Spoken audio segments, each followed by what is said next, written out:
Monsieur le Président, nous avons assisté ce matin à la commission des lois, du fait de l'attitude des socialistes, à l'honneur perdu d'une assemblée parlementaire. C'est bien ce que le groupe socialiste n'a pas voulu. C'est qu'on parle à l'Assemblée nationale du dévoiement des services de police au profit du pouvoir. Question qui est pourtant au cœur même de la mission du Parlement. Monsieur le ministre de la Culture et de la Communication, vous ne pouvez pas sourire, c'est grave. Et je souhaite, comme chacun d'entre nous, que monsieur le ministre de l'Intérieur, qui jusqu'ici est resté silencieux, vienne s'expliquer devant nous.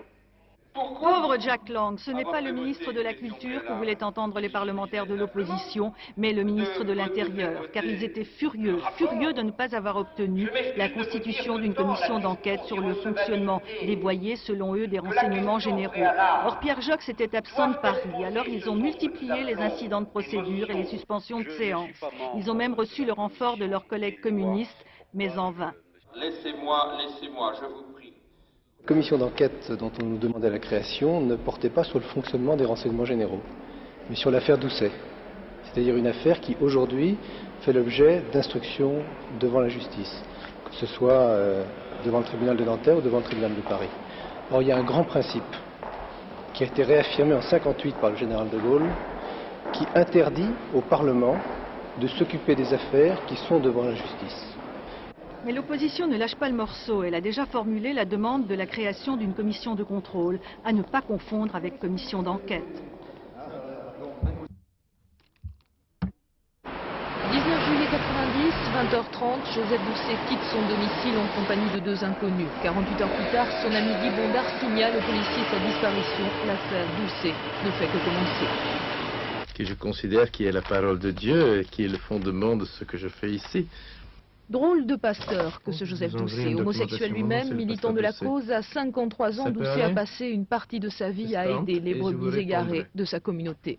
D'accord. Bonne journée, cher ami. Au revoir. Quelqu'un qui me raconte comment faire pour son changement de sexe. Est-ce qu'on peut raconter tout ça au téléphone comme ça?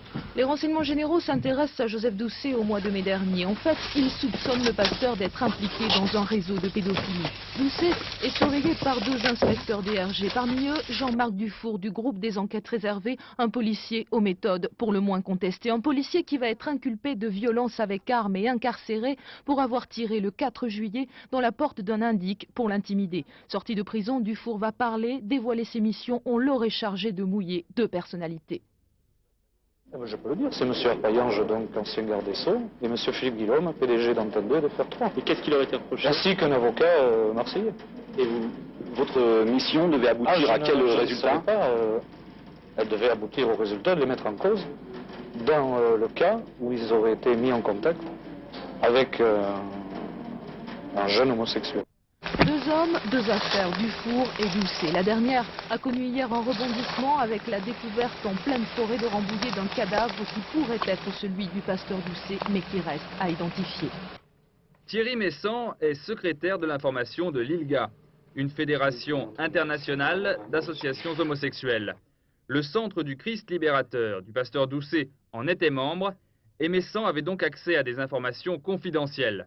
À ce titre, il lance une nouvelle piste pouvant expliquer la disparition du pasteur. Nous savons que il y a quelques années, des membres des services secrets iraniens ont cherché à recruter des personnes capables de provoquer des affaires de mœurs mettant en cause des personnalités du gouvernement français, de manière à faire pression quant à la libération d'Anis Nakache. Selon des informations qui nous ont été rapportées mais que nous n'avons pas pu vérifier, ils se sont en premier lieu adressés à des membres de l'organisation Gay France pour entreprendre ce travail. Ce qui nous a, nous, particulièrement inquiétés, c'est de voir que Joseph Doucet, pour des motifs qu'il disait d'ordre purement commerciaux, avait été amené à s'engager dans des affaires liées à Gay France. En France, Gay France est dirigé par M. Michel Quénier, qui a fait déjà l'objet de plusieurs enquêtes pour atteinte à la sécurité de l'État. Michel Caignet a d'ailleurs été entendu par les enquêteurs de la brigade criminelle de la PJ dans le cadre de l'affaire Doucet. Puis l'autre, c'est le premier, pour exemple.